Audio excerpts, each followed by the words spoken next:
Yes, that hunky, dreamy Adam Lambert. Glamberts rejoice.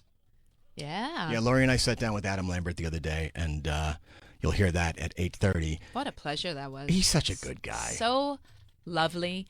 I mean, it's so interesting because he's one of those artists you've actually seen be born on television. Like, I remember when he sang the Gary Jules version of Mad World, and it was like, it was when you did not miss an episode of American Idol, when you watched every single episode because you were so wrapped up in someone's journey. And I was so wrapped up in Adam's journey. And he didn't even win. Oh, I know. Chris Allen. I know. I still can't believe he lost. Yeah, but I mean, it was the best thing that ever happened to him. Yes. Yeah, it was the best thing that ever happened to him, but, you know. I mean, he had no competition. It was crazy. It was just a matter of, like, wrangling votes, I think. And I remember much like, because it was funny, because you thought you knew, because I remember Rolling Stone had him on the cover of Rolling Stone first, thinking he was going to win. They had Clay Aiken on the cover before Ruben stuttered, because who thought Big Ruben was going to win? Remember that cover of Adam Lambert? You get the snake and everything? Yes. Going down his crotch. Very nice. Was that what was going on? Yeah. All right. Yes. The glam god is in the building. Woo! Adam Lambert, bitches. What up? What up, what up, what up, what up, what up, what up, what up? Props on the new record, Velvet Side A, September 27th. There's going to be a Side B, but we don't have a release date yet. Yeah. Have you heard the new song that just came out? Superpower. Do you love it? That Love video it. is I sick. hope you love it. Brooklyn represent. Yes. Yes. It was like, 90 degrees and like really humid out there too. And I was like, I'm going to wear this 3-piece suit because I need to, because it's amazing. Green, and it was like silk shantung. Yeah, it's like a shimmery whatever. But literally after the first take, I went, oh, why am I wearing this 3-piece suit in this heat? Well, I you're was in platforms. I drenched. figured you're like above the humidity or something. Floating above the hot ground. Yeah. Well, here's the thing. You've been working on this record for 4 years or so? Yeah. And I remember Bruno Mars said after his second album, he was stoked because he had enough money to use real instruments instead of relying on computers and technology. And I heard you say that initially you didn't know exactly what you wanted to create, but you were out for a more organic, soulful sound, but you knew you wanted to use real instruments, which to some people might sound insane. Like, he has to make a point of using real instruments. Today you kind of have to. Yeah, it's true. I mean, and I think a lot of fans out there might not hear they might not know the difference necessarily, but if you really listen, you can tell what a real guitar sounds like, a real bass. It's just more gratifying. Yeah. Yeah. Well, you said you wanted to make a soulful thing, but, you're like indie kid Adam. You work with Butch Walker. You work with Noise Club. Yep. Was it just friends, or Tommy English, who's Right. amazing. Okay, and I'm a major Bournes fan. me too. And there's a falsetto on this Superpower, and I'm thinking, wow, Well, is that a Tommy English thing? I found him because I was so in love with Electric Love, that song by Bournes. I kept hearing it, and I'm like, oh. And so I found out who produced it, and I sought him out, and we had some mutual friends, and I got set up on a session, and Ilse Juber, who was the other co-writer on that song, is an old friend of mine. We've known each other for years. We just got together. It was very low key. There weren't a bunch of like suits putting this master plan together. It was more of an organic reach out to artist. It was great. But there's also a 70s sound. I mean, the songs that you've dropped so far, New Eyes, Coming in Hot, now Superpower. I have to wonder, is it a coincidence, or has your tenure with Queen kind of, it pushed you in the 70s direction? I definitely think there was like a mission statement that I put out there for myself when I started this process, and I one of them was instruments. One of them was, I want to do something that feels more timeless, that feels classic, and also something that maybe a Queen fan would feel really comfortable listening to, a more natural segue for them. And also, I kind of wanted to do something that my family would be proud of. Really? Yeah. And that's the music my family listens to. So, as I say, we're just working with those guys like Noise Club, and as she was mentioning, and of course, Butch Walker. Yeah. And you say you wanted to do something a little more soulful, which is funny because you're so fucking soulful as is. But did you feel like you kind of wanted to throw fans almost a little bit of a curve too? Hell yeah. Yeah, I mean, I think that part of being an entertainer is the element of surprise. I think that's really important, and it can work really well. I just decided it was time to shift it up and change it. And also, as a performer, when you get on stage, if you're doing the same old thing for 10 years, it's boring. Like, I want new challenges. I want new adventures. I want to explore, new things all the time. And sonically, that's what this is. So recently, Lindsay Parker has a show on our channel on Volume, and she had Linda Perry on. Oh, yeah. And Linda Perry talked about working with you. Yeah. And I know we haven't heard everything from this record yet, but is what you worked on with her is going to be on this record? I believe so. Yeah. I mean, we just finished it. It hasn't not been completed yet. So I'm glad that she's throwing commercials out there. But she was really excited. It was a really great experience. I love Linda, and it's my second time working with her because she did a song on my first album. God, your first album, you did a song with Gaga. Yeah, Yeah, that's I was right. going to ask you about that because it's funny because, Fever's a banger. Ever look back and go, maybe I should have released that as a single because, only true fans know that song. Well, I'm kind of in a position now in my career where I can call more of those kind of shots. I think back then it was a different circumstance. And one of the things with creating Velvet was like I was looking at all of my catalog and doing tours over the years and doing live shows. And the songs that I love the most are the ones that are probably the most like what I'm putting out with Velvet. And a lot of them were not singles. So songs like Fever, songs like Trespassing, Cuckoo songs is like good too. Cuckoo's a great one. Songs that have a little more groove, a little more funk in them. I can't wait to take and adapt to bring into the sound that Velvet is for when I do this stuff live. I'm really excited to change it up. Hearing you say Velvet, Goldmine, again, it's bringing up the 70s. Favorite movie. But I love that It's my freaking favorite movie. film. I love it. But, and just mentioning Gaga, the two of you know each other a long time, and then you reunited at the Oscars. Huge freaking night. It was crazy, yeah. I mean, I am a long-time admirer and fan of hers, and obviously, like you said, we worked together on a track on my first album. She even sings on it. A little bit. Don't you hear a little bit of her voice? No, on it? she didn't sing on it, but she definitely pushed me to sing my butt off. She was like on the other side of the glass, like, louder, louder, go louder. I mean, we had a lot of fun that day and a couple drinks. Well, speaking of which, a friend of mine actually caught you out, I want to say maybe a year ago, at a karaoke establishment. And she was like, dude, you should have seen him. Where? In L.A. Karaoke. But he was like, karaoke. I'm trying she to was think like, the last time I did she was like, karaoke. she told me you busted out, you ain't got no That is my God. karaoke go-to. Yeah. Rufus, tell me something I good. wonder where that was. I don't remember that. Sounds like a good night. If I don't remember it. When are you, why haven't you covered that? You could tear that I have song in covered half. that. I've done it before. Like, have you recorded it? No, but that's a good idea. That's what I'm saying. Maybe that's good. Maybe that's a good one to add to the list. Take the notes. What else is on the list? There's some other stuff. We have some stuff in the works. It's going to be a good year. I think. Well, hasn't it already been? You started the Oscars. Yes, and we're going to finish it out with a bang. I think it's a really exciting time right now in music because you don't have to follow any rules anymore. There's sort of you can kind of do what you want. There's a lot more freedom, and I'm taking advantage of that. I'm having a great time. Well, no one has a career like you. I mean, you have a really unusual career, and so recently you played Madison Square Garden with Queen, and That was a wild night. I loved it. 2 nights. right. Our boss of the channel, Roger, was there, and when he came back the next day, he said to me, he said, Queen is Adam's band now. Aww. He said, having seen you with them before, he said, first of all, the iconography of Freddie, it's used when it needs to be used. But he said, it is now, there's no denying that Adam has grown into this role. I was wondering if there was a moment or an event, something that made you think, I'm no longer Freddie's stand-in. Right. I am the singer of Queen at this point. I think that the freedom that Roger and Brian had given me has been a big part of that, and it's so collaborative. I think when we first started, I was definitely a lot more intimidated by the idea that these are huge shoes to fill, and that this is a big gig. And I knew that audiences, critics, everybody would have, would be side-eyeing me, would kind of be giving me a little bit of should he be doing this? But then, 8 years have passed and we've been doing this all over the world. And I think every year that we do it, I get more and more comfortable, and it does feel like a family now.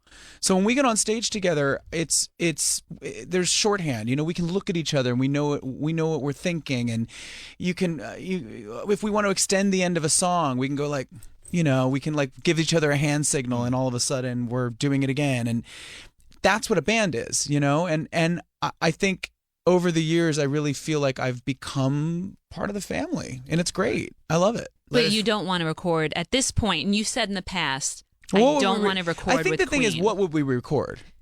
I think re-recording any of their hits would be sacrilege. That would be a bad idea. And I think if there were like a reason or like some cause or something that we were doing a song for, maybe that would be the way to do it. Global Citizen? Well, we haven't had any time. We just got off tour. We got a month. I don't think there's enough time to do it. So you're playing Global Citizen in a few weeks, and I mean that's a major calling. It's a major philanthropic event. It's awesome. So I mean, I know so many people who are going. It's got to be more than just another festival gig for you, right? Of course. I mean, we had a meeting with the guy that put this thing together, and it was incredible because what they do is that they give fans sort of incentive to come to the concert. Instead of just saying, hey, buy a ticket, we'll donate proceeds. It's more than that.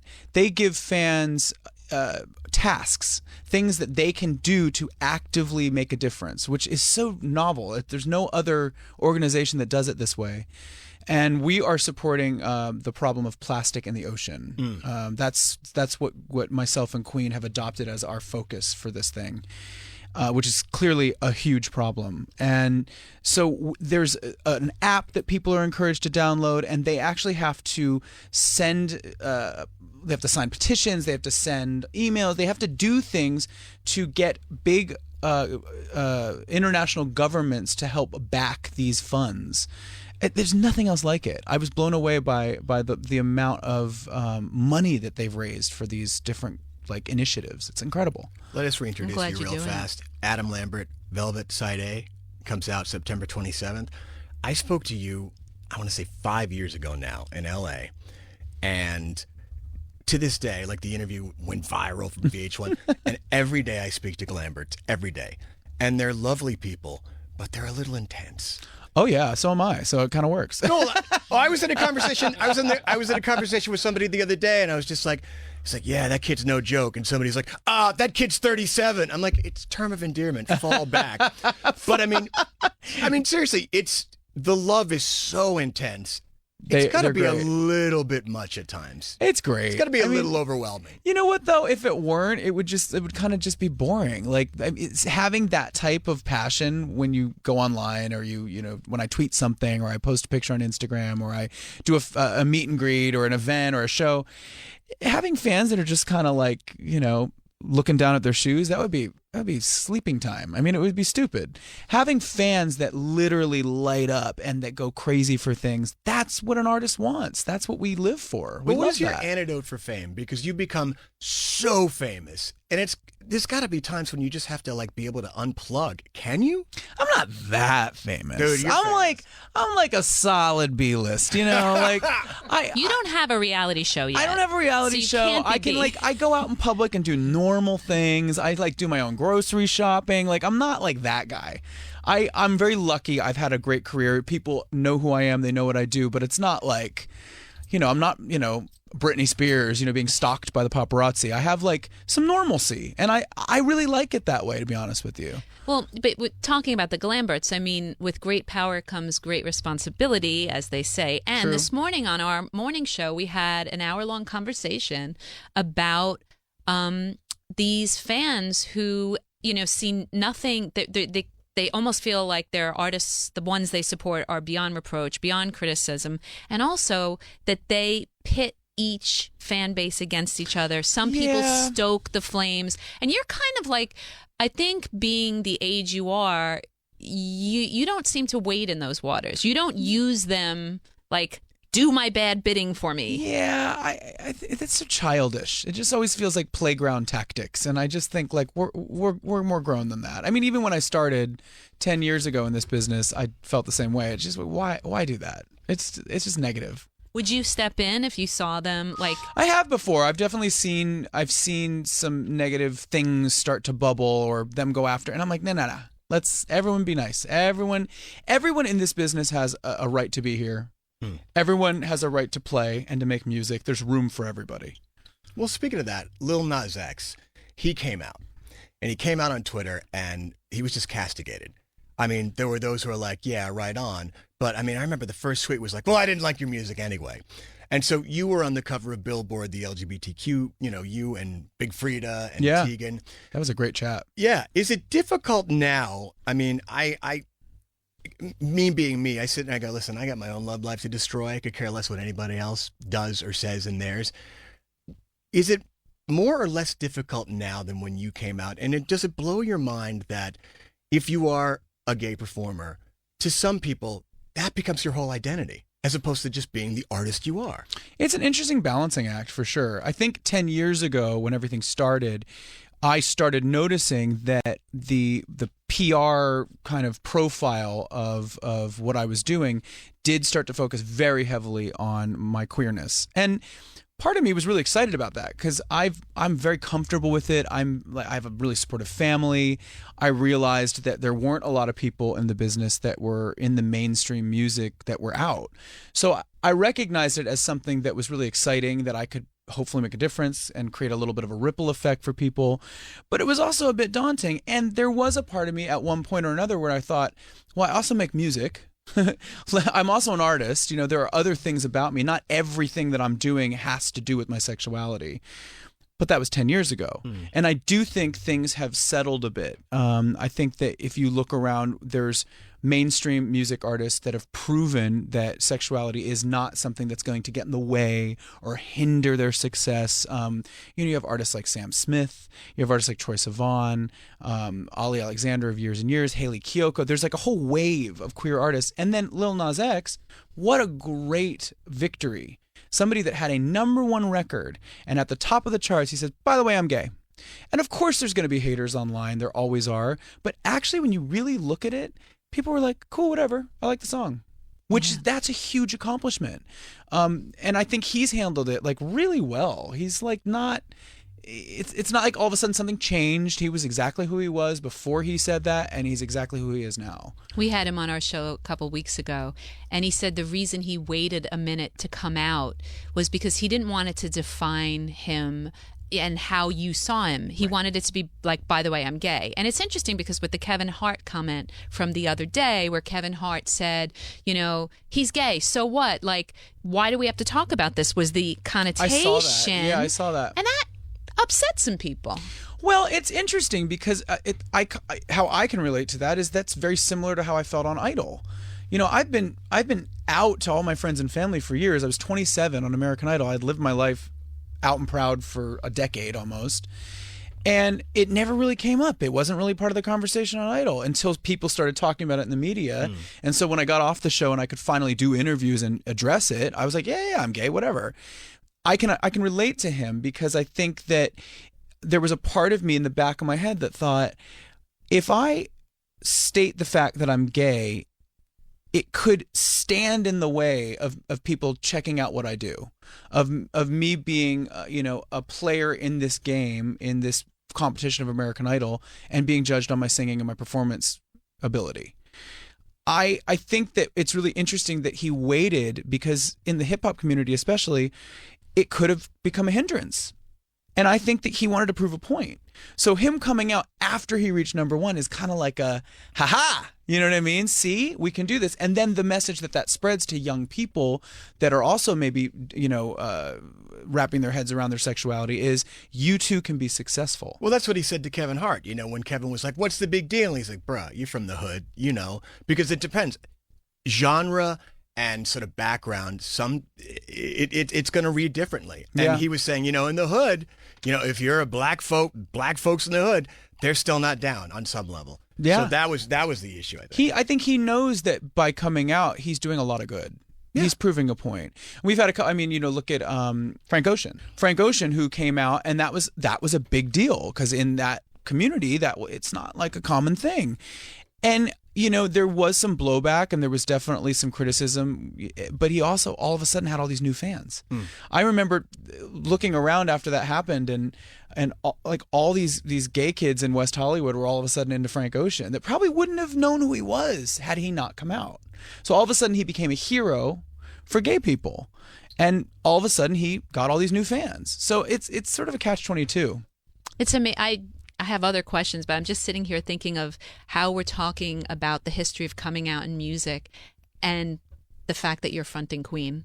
It's just because when I heard you were getting that role, and I know it was kind of like first play with us here, then it was do these 6 shows, right? It was like it was a wading into the pool. Yeah. But I just thought the perfect voice to front that fucking band. Thank you. But the fact that you were following in Freddie's footsteps, glamorous and a gay man to boot, that it's something that I'm going to say I didn't even think about until right this minute. That's a victory. It's one of the best things that about being in the band is that I always think to myself, what would Freddie be like if he were not taken away from us? If he were here today? Well, I wouldn't have a gig, but anyway, he would be, I wonder what he would be like. I always wonder about that, and I've learned a lot about him through Brian and Roger. And yes, he was a very private person, but maybe that had a lot to do with the times they were living in. And sorry, that's my phone. It's okay. Maybe that had to do with the fact that it was taboo in the business, to be, no one was out really. There was like 2 people. I maybe. mean, and AIDS. I mean, he couldn't tell the world about it until like the week he died. Yeah. And that was his prerogative. He wanted to keep things private. I know that he had a very conservative family. It's very British, stiff upper lip.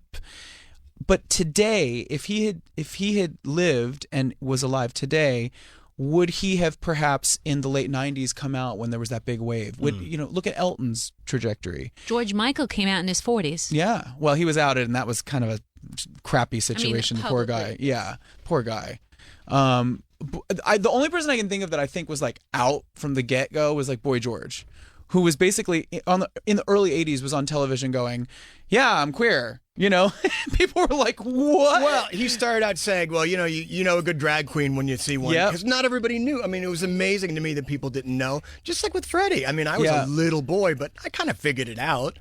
I didn't Yeah. think Boy George was gay. I had no I was like in the 4th grade or something, and I was just like, what a weirdo. But also back then, like gay was not like a thing that a lot of people quite even understood in the mainstream. It was a niche like subculture thing, right? So Yes. now what we have that's so different is that now gay is mainstream. Now it's something that everyone understands what it is.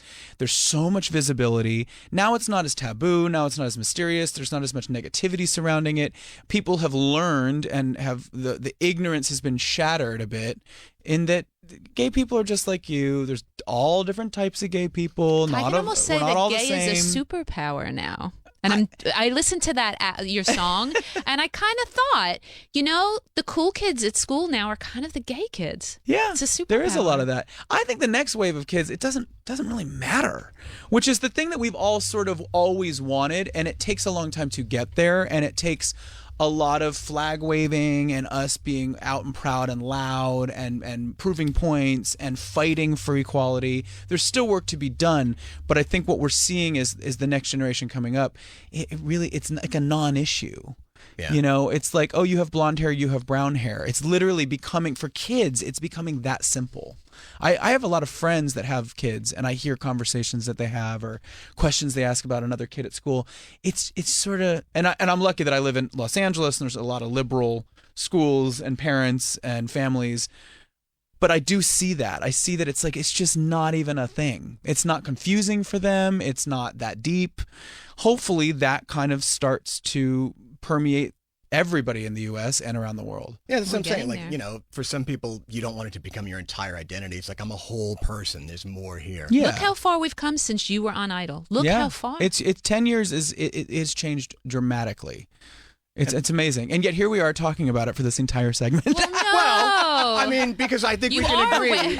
Your new video for Superpower is very inclusive and wonderful. Of course, And yeah. we can agree the apex of your career was Truck Stop Cruiser Guy in Bohemian Rhapsody, which I had to see twice before I realized it was you. I love it. Oh my God, I love that. All right, Velvet Side A. Did you just buy an Aston Martin? I did. I leased it. I did not buy it. Is it I Vanquish? leased it. It's the DB11. Fucking it's rich It's man. really fun. It's a really fun car to drive. Well, we can't wait to hear the rest of the record. I've been asking for it, and no one will give it to me. Okay, yes. I've been asking for it. Well, you can So, put Superpower on repeat as much as you want. It's we out will. now. Coming in hot, Adam Lambert. And coming in hot and feel something. Yeah, exactly. Yeah, seriously. And New Eyes. They're all out. I like the always check 'em out. lovely to I see. like the Diamond Dogs reference in New Eyes. I like that. Thank you. So are you actually going to be able to tour this, or what's? I mean, that is definitely the plan. And that's that was another reason why I wanted to make this album sound like the way it sounds. Is I wanted it to be able to like just be played by real players, by a group of instrumentalists on stage, not a bunch of extra junk in the computer and sound effects and layers and you got to play these tracks. There's all this stuff that happens with modern pop music, and I thought, God, wouldn't it be nice to just play it with 5 people on stage and some background singers and like make it pure and real? I love that. Before we go, I Totally. have to look ask you, forward to it. what do you do to maintain that voice? How do you protect it? Like if you get a cold, do you flip out? I'm a little bit of a hypochondriac, but there also is a fair bit of a denial that is required to just kind of just keep going. You're just like, oh, I'm a little hoarse today. Whatever, A lot of water, sleep, sometimes a little tequila, it just depends. All right. Yeah. Awesome. Velvet Side Please A. come back. I could will. talk to you September forever. 27th. Get that shit. Yeah. Yes. Okay, he's Check got it clothes out. to pay for. He's got an Aston Martin. It's not going to put gas in My it lease itself. payments ain't cheap. He wants to buy it. Adam Lambert, thanks, All right, brother. thank you, Thank you, Adam. guys. Thank you so Seriously, much. I love appreciate the new it. music. He is a ball of fun when he's got a few tequilas in him because his fuck basket is empty. He gives none. Yeah, and he's living his best life. Everything. Oh, my God, And yeah. I mean, you're the front person for Queen.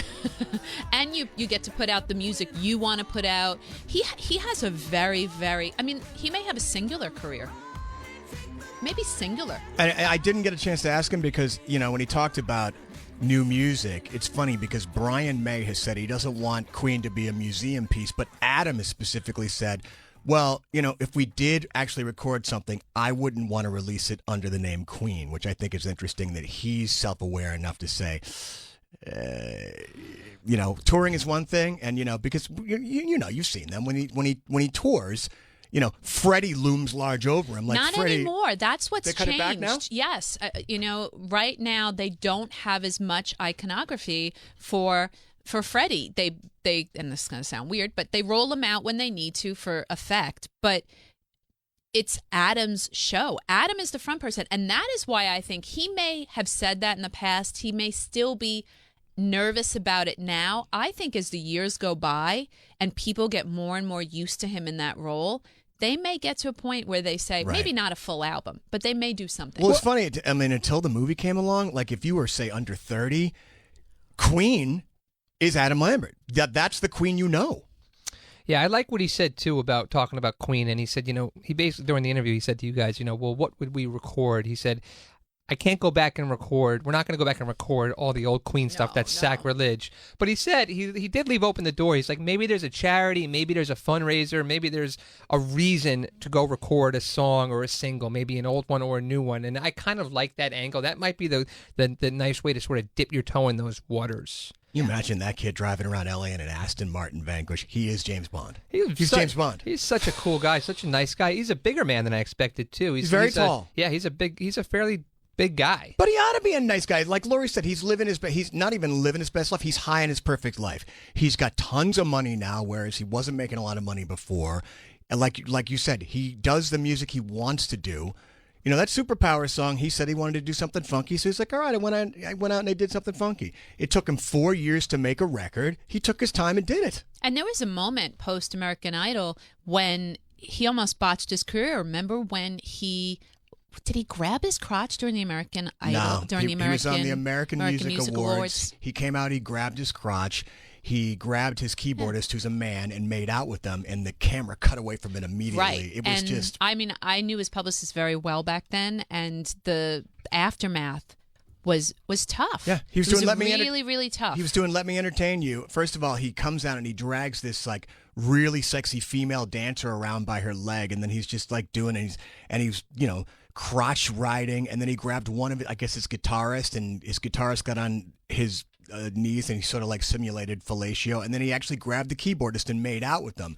And I remember so vividly I do not the remember camera that at all. the camera cutting away like immediately. They cut away. You heard Adam still screeching and singing, but they were like, you were seeing like an overhead shot of the audience. It was insane. I mean, it was a mini Justin Timberlake Super Bowl thing. Mini. But it did almost derail things. And the fact is that he was able to come back. He now has the whole Queen career. He has his solo career. And he's so hunky and dreamy. Leave him alone.